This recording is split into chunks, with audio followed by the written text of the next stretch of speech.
Hello, and welcome to the History of Africana Philosophy by Chike Jeffers and Peter Adamson, brought to you with the support of the King's College London Philosophy Department and the LMU in Munich, online at historyofphilosophy.net. Today's episode, Solomon, Socrates, and Other Sages, Early Ethiopian Philosophy. The 1960s comedian Tom Lehrer devoted one of his songs to the story of Oedipus Rex, the Greek tragic hero who unwittingly killed his own father, married his own mother, and then plucked out his eyes upon discovering what he had done. Lehrer sums up the moral of the story like this: "So be sweet and kind to mother, now and then have a chat. Buy her candy or some flowers, or a brand new hat, but maybe you had better let it go at that." These would have been helpful words of wisdom for another Greek hero, a silent sage named Secundus, who, unlike Oedipus, may in fact have been a real person. According to the story of his life, he was sent away as a child to train as a scholar. At one point during his education, he comes across rather less helpful words of wisdom, which state that all women are prostitutes. Shocked by this sweeping statement, Secundus determines to test its truth in the most disturbing way possible. He returns to his home, unrecognizable now that he is an adult with a beard, and through the intermediary of a maid, offers his own mother money to have sex with him. His mother is against the idea at first, but is convinced by the maid that sleeping with this handsome stranger is a good idea. Secundus thus spends the night in his mother's bed, resisting her lust and going to sleep with his head on her chest. In the morning, responding to her confusion and dismay at his chastity, he reveals his true identity. His mother, filled with horror and shame at what she has done, goes and hangs herself in the garden. Secundus reacts to this tragic turn of events by vowing to be silent from that point onwards, reflecting that it was his tongue that killed his mother. Even when the Roman Emperor Hadrian threatens him with death in order to force him to speak, he remains silent. Only when he is given tools to write is he willing to respond to questions, and, as a matter of fact, most of the book on Secundus's life and thought is taken up not by the sordid story of how he came to be silent, but by his written answers to a series of philosophical questions posed to him. Why are we troubling you with the story of this Greek philosopher and his disastrous use of the experimental method? Isn't the whole point of this first part of the series to explore Africa, and now that we've left ancient Egypt, primarily sub-Saharan Africa, as an alternative home for philosophy, with traditions separate from and not originating with Greek thought? Well, yes, in part, but things are not that simple. It is common for people to contrast Western and non-Western philosophy, with the former referring to philosophical traditions that are European in origin, ultimately traceable back to ancient Greece, and the latter to the independent traditions that arose in places like China and India. But this has always been a problematic contrast, and not only because it seems rather rude to define all these other traditions negatively as non-Western or non-European. The fact is that Greek philosophy's influence has never been confined to Europe or to territories generally recognized as part of the West. Longtime listeners know that philosophy in the Islamic world was deeply influenced by Greek philosophy, and as we mentioned in the first episode of this series, some of its greatest authors lived in Central Asia while engaging closely with Aristotle. A similar point can be made in the case of the Life and Maxims of Secundus and several other Greek texts that made their way in ancient, medieval, and early modern times to sub-Saharan Africa, and in particular to Ethiopia. This is just one part of a much larger story of the diffusion of Greek philosophical literature, a diffusion that was much wider and more complex than is usually appreciated. Some of this story, such as the rendering of Greek philosophy into Syriac, Armenian, and Georgian, has recently been told in an episode of this series of podcasts running parallel to this one, on the history of Byzantine philosophy. Indeed, with this episode on Ethiopia and the ones to come, we are crossing the streams, as both series explore philosophical thought in the cultural sphere known as Eastern Christianity. So, how did it come about that there were Ethiopian translations of Greek literature? It may be worth noting, first of all, that the word Ethiopia is itself Greek in origin. It means burnt face, and was used by the Greeks to refer to the part of Africa that lay beyond Egypt, full of dark-skinned people, and often specifically referred to Nubia, in what is now the south of Egypt and the country of Sudan. As we'll see later, the use of Ethiopia to refer to Black Africa in general was common even in the 19th and early 20th centuries. The story we want to tell, though, starts with the spread of Christianity to the Horn of Africa, and in particular to that area known not only as Ethiopia, but also, at least historically, as Abyssinia. It was the land of the Habesha people in what are now the countries of Ethiopia and Eritrea. The coming of Christianity to Africa is often associated with the colonization of Africa in modern times, but it should not be news that Christianity existed in Africa already in antiquity. Just think of figures like Tertullian in what is now Tunisia, or Augustine in what is now Algeria. These thinkers, however, lived in parts of Africa controlled by the Roman Empire, in which Christianity famously started off as a minority religion, often persecuted, and only gradually grew, eventually becoming the sole official faith late in the 4th century. Ethiopia, too, was Christianized in the 4th century, but through a top-down rather than bottom-up process, beginning with the conversion early in the 4th century of King Ezana of Aksum. The kingdom of Aksum had been flourishing in this area for at least a couple of centuries already, but the conversion of the king by Frumentius, a Syrian Christian who ended up in Aksum by happenstance, made Aksum, and thus Ethiopia, one of the very first places in the entire world where Christianity held the status of official religion. We have coins and stones inscribed with crosses dating back to this time, with writing on them in various languages, including Greek and Ge'ez. Ge'ez is an Ethiopian language that is Semitic, meaning that it is in the same family of languages as Arabic and Hebrew. The existence of Semitic languages in this region is thought to be a legacy of much more ancient transmission of culture across the Red Sea from southern Arabia. In any case, by the 5th century, we already have the Bible and liturgy being rendered into Ge'ez, once again from Greek. Coming now to the topic of how Greek philosophical literature was translated into Ge'ez, important to the story is the connection between Ethiopia and a place that is by now familiar to us, Egypt. Frumentius traveled to Alexandria to be consecrated as Archbishop of Ethiopia by Athanasius, last mentioned on this podcast in episode 107 of the original series. Thereafter, it became tradition that the Coptic Church of Egypt would provide Ethiopia with its Abuna, or archbishop. Only in the 20th century did they finally take the step of appointing an Ethiopian as head of the Ethiopian Orthodox Church. Before that, it was always an Egyptian. This ecclesiastical connection facilitated the importation of intellectual products, with an interesting early case being a Greek text called the Physiologos.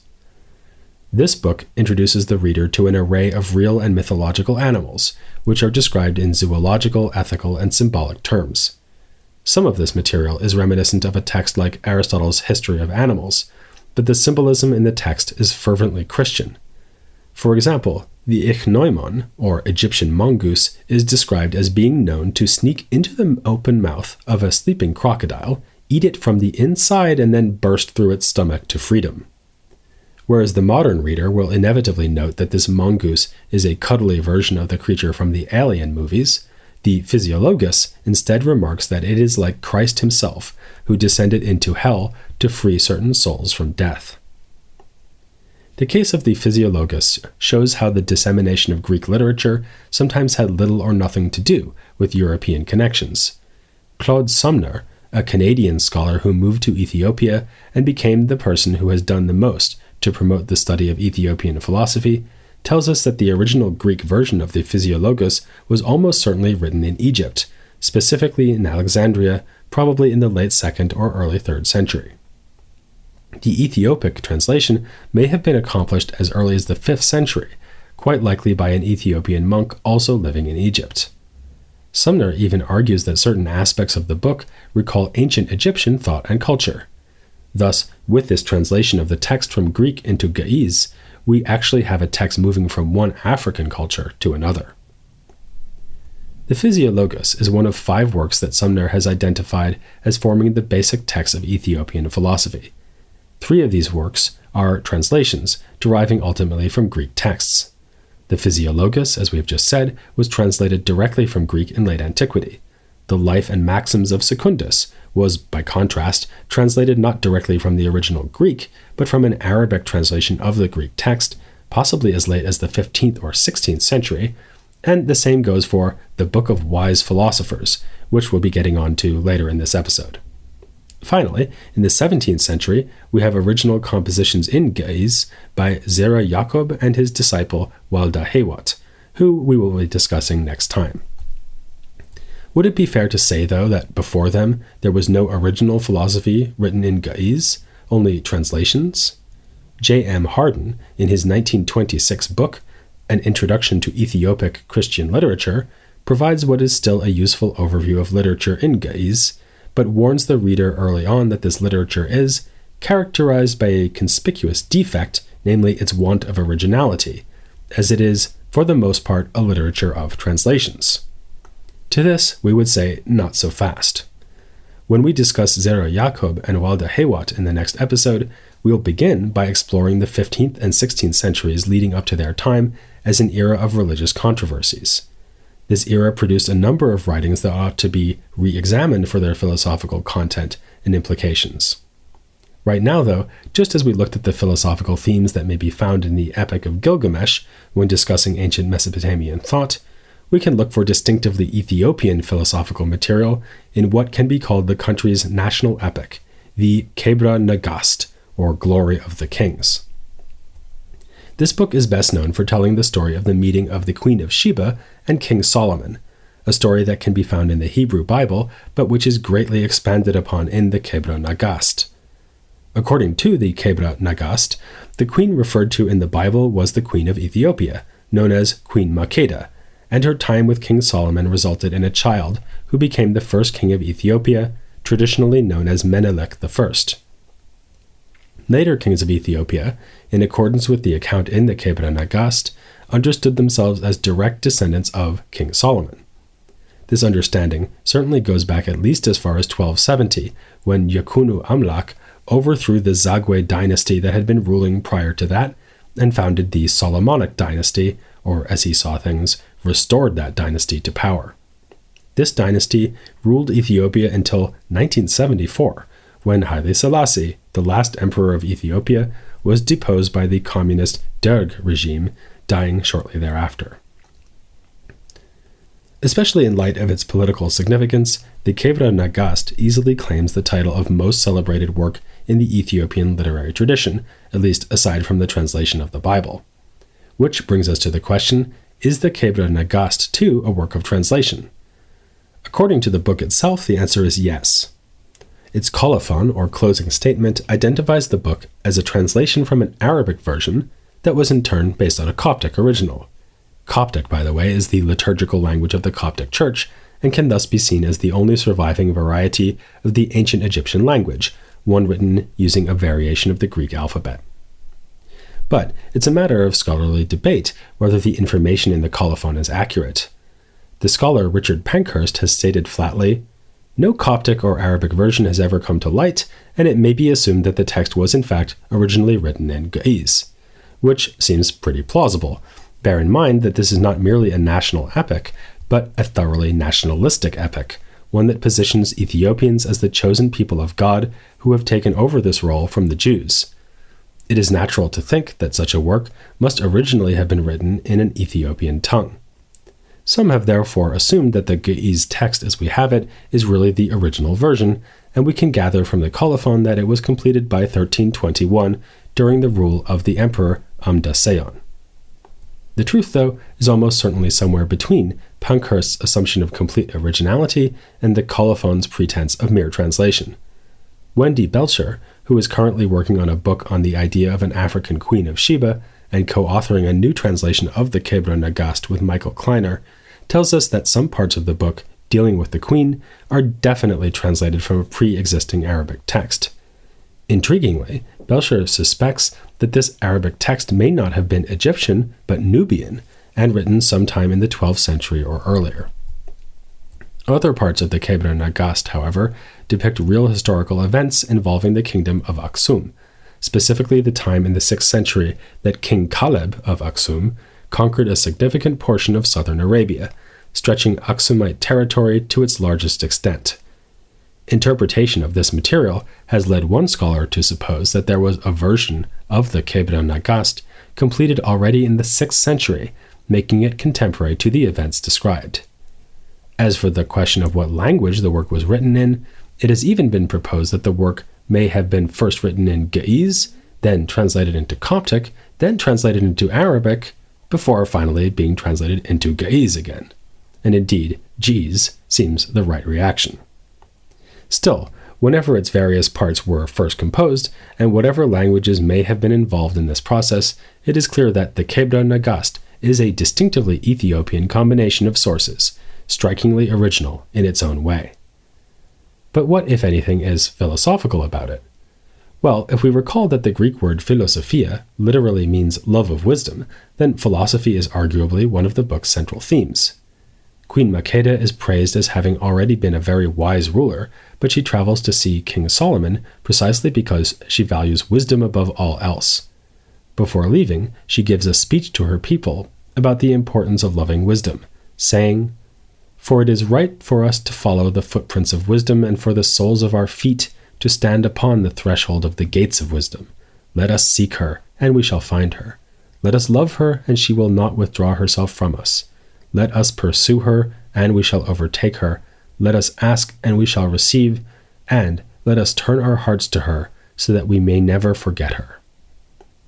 It's true that wisdom in this text is defined in a fundamentally religious way, as the most valuable wisdom that Makeda receives from Solomon is knowledge of the one true God of the Jews, causing her to abandon her people's traditions of worshipping the sun and other natural elements, or artificial creations.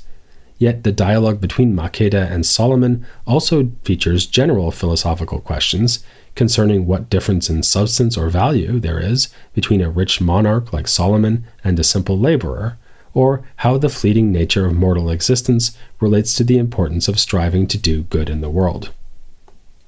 The gender dynamics in the depiction of Makeda and Solomon are also interesting. Contrary to what Secundus learned about women, it is Makeda who is focused on the pursuit of wisdom, while it is Solomon who clearly wants something more than good conversation. The story of how he comes to have his way with her is arguably, in its own way, as disturbing as what we find in Secundus. Makeda asks Solomon to vow that he will not take her by force, and he agrees, but only on the condition she vow in return not to steal any of his belongings. She laughs at the idea that she would do any such thing. After all, she's already wealthy and came seeking only wisdom, not material things. But she agrees. The way her food is prepared, though, is calculated to leave her very thirsty, and after a bit of sleep, she wakes up parched. When she tries to drink from a jug of water next to Solomon's bed, he catches her hand, points out that she has broken her vow, and gets her to agree that he is therefore released from his vow. Besides love of wisdom, a central theme in the Kebra Nagast is the providential arrangement of events by God, and Solomon's lust and trickery ultimately results in the glory of Ethiopia. That very night, after having his way with Makeda, he has a dream in which a bright sun comes down from the heavens to shine over Israel, but then flies away, going to shine even more brilliantly over Ethiopia. Makeda, after she returns to Ethiopia, gives birth to Menelik. As an adult, he goes to visit his father, who unsuccessfully seeks to convince him to stay in Israel and inherit the kingdom there. Accepting that he must send his son to go rule over Ethiopia, Solomon makes the fateful decision to send along with his son the firstborn sons of all the nobles of Israel. It is at this point that the Kebra Nagast might earn an alternative title, the original Raiders of the Lost Ark. Azariah, son of the high priest Zadok and one of those appointed to leave for Ethiopia, devises a plan to bring with him and his fellow sons of Israel the Ark of the Covenant, that famous chest containing the 10 Commandments, which is referred to in the Kebra Nagast as the Tabernacle of the Law of God, and also as Lady Zion. With angelic support and other forms of divine intervention, the Ark is spirited away and brought to Ethiopia. Its arrival accomplishes the transfer of glory from Israel to Ethiopia. Power is ceremoniously handed over by Makeda to Menelik. Meanwhile, back in Israel, Solomon continues to succumb to lust, as he is tricked by an Egyptian woman into worshipping her pagan gods. By the end of the book, Ethiopia is exalted as the most powerful and blessed kingdom of all, with Rome, that is the Byzantine Empire, in second place. The author writes, "Thus hath God made for the king of Ethiopia more glory and grace and majesty than for all the other kings of the earth, because of the greatness of Zion, the tabernacle of the law of God, the heavenly Zion. Given the supernatural trappings and setting in ancient history, this exaltation of Ethiopia may seem to be of little contemporary relevance. Yet the work plays a central role in an essay by the Ethiopian philosopher Mese Kebede, The Ethiopian Conception of Time and Modernity, which was written in Amharic, the most widely spoken Ethiopian language today. Ge'ez apparently died out as a commonly spoken language early in the medieval period and ceased to be the main literary language by the 19th century, although it lives on as a liturgical language. Kebede argues that Ethiopia has failed to flourish in recent times, at least in part, because of the acceptance, starting in the 20th century, of Eurocentric models of the trajectory of history and the cultural foundations of modernity. He looks back to the Kebra Nagast as a prime example of the fact that, previously, Ethiopia had her own theory of history, one in which it did not simply follow other countries, but stood out as history's leading force. Kebede says that Ethiopia must once again take ownership of history in order to find direction and attain success. The Kebra Nagast vision of the world could, indeed, hardly be less Eurocentric. Yet it is also, of course, a perfect example of how deeply embedded Ethiopian thought has been within a specifically Judeo-Christian framework. How then did Ethiopian thinkers deal with the pagan heritage of the Hellenic world? Here we can turn to the Book of the Wise Philosophers. The Ge'ez version of this work dates to somewhere around the second decade of the 16th century and is generally attributed to a cleric called Abba Mikhail, an Egyptian. The text is, however, labeled as being by the mouth of Mikhail, which might suggest a collaborative process in which the Egyptian cleric would have recited the text in a form of Arabic understandable to an Ethiopian scribe who rendered it into Ge'ez. As for the Arabic text, Sumner identifies it as a work of translation by Hunayn ibn Ishaq, a Christian Arab based in Baghdad in the 9th century and one of the greatest figures of the Greek Arabic translation movement, mentioned in episode 122 of the original series.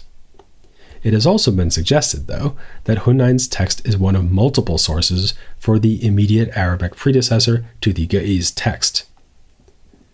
Those coming to the Book of the Wise Philosophers expecting recognizable excerpts from Plato's dialogues or Aristotle's treatises will be disappointed. The book is a collection of sayings and anecdotes, the greatest number of which are attributed to anonymous wise men, some to religious figures, including Solomon, in fact, and some to Greek philosophers like Socrates, Plato, and Aristotle. But the sayings ascribed to them have little or no basis in the ancient text through which we know them. Instead, these pagan philosophers are often made to talk of God, sin, and other spiritual matters in a way that is, if not explicitly Christian, at least remarkably congenial from a Christian point of view. A book like this tells us a lot about what the term philosophy has meant to people over the ages. Texts of this sort are easy to memorize, easy to appreciate, and also easy to modify, making them likely to acquire and lose material as they are transmitted, especially across language barriers. If we asked a well-educated resident of 5th century Alexandria or 10th century Baghdad, or alternatively a 16th century monk in Ethiopia, what they knew about Empedocles or Plato, they likely would not have responded by mentioning cosmology or the theory of forms. They would probably have quoted from this kind of so-called wisdom literature, offering up thoughtful sayings or witty remarks that were collected and passed down across the centuries like philosophical baseball cards. Among the most valuable players of all time, of course, is Socrates, and we find some rather amusing gems attributed to him. When he asks his wife why she is weeping, and she says it is because he is going to be killed unjustly, he replies, "Would you be pleased if I were killed justly?" In another manifestation of the historical inaccuracy common to this sort of collection, Socrates is sometimes assigned good lines that we know came from others, probably because of his more famous name. It is Socrates who is made the protagonist of a famous anecdote told about Diogenes the Cynic and Alexander the Great in antiquity, in which a great king finds a philosopher basking in the sun. When the king offers the philosopher whatever he wants, he is simply told to stop blocking the sunlight. In addition to the historical inaccuracies, the text is a collection of disparate materials, so it is not easy to discern any unified set of ideas within its many sayings. Sometimes the sayings are outright contradictory. We are told to love and to be merciless to our enemies, that the soul depends on the body for its survival, and that it is immortal. Alongside the sort of misogynist remarks familiar from the tale of Secundus, we are more convincingly told that no precious stone is preferable to a good woman, and that a man should respect his wife like an angel. Yet, despite the apparent lack of any overall philosophical message, the Book of the Wise Philosophers is well worth reading, and not only for a sense of how ancient Greek philosophy might have been perceived in 16th century Ethiopia. Some of the sayings display such pithiness or insight that we can't resist quoting them. People are of two types, for and against you. The rejoicing of the rich adds to the poverty of the poor. If you want to know the heart of a man, speak nonsense to him. If he accepts it, he is a fool. And perhaps most memorably, if it were possible to build a house by shouting, a donkey would build 2 houses a day. Furthermore, it's not quite right to say that there are no consistent themes in the book. One message any reader will take away is a powerful endorsement of asceticism, which again would fit well with its having been transmitted in monastic contexts. Alongside the pagan philosophers, the heroes of some anecdotes are unnamed monks, who, among other things, point to the sky when some travelers ask them for the right way, or advise us to be grateful for a handful of food and always ready to die. The worst attitude one can have is to love this world, since it distracts us from our true destination during what is in fact only a brief sojourn here in the body. By the same token, one should face hardships with stoicism, knowing that this life will be over soon anyway. We mean the reference to stoicism quite seriously. We are here seeing ethical precepts of Hellenistic thought expressing themselves in a Christian context, and in the case of the Ethiopian translation about 2 millennia after Stoicism first emerged in the 4th century BC. In the next episode, however, we will be moving away from the translation of Greek thought into Ge'ez to discuss original philosophical thought in Ethiopia in the early modern period, focusing on 2 pioneering thinkers of modern African thought, Zira Yacob and Walda Hewat. So, if you do want to do something nice for your mother, here's a relatively safe option. Tell her to listen to the next installment of The History of Africana Philosophy.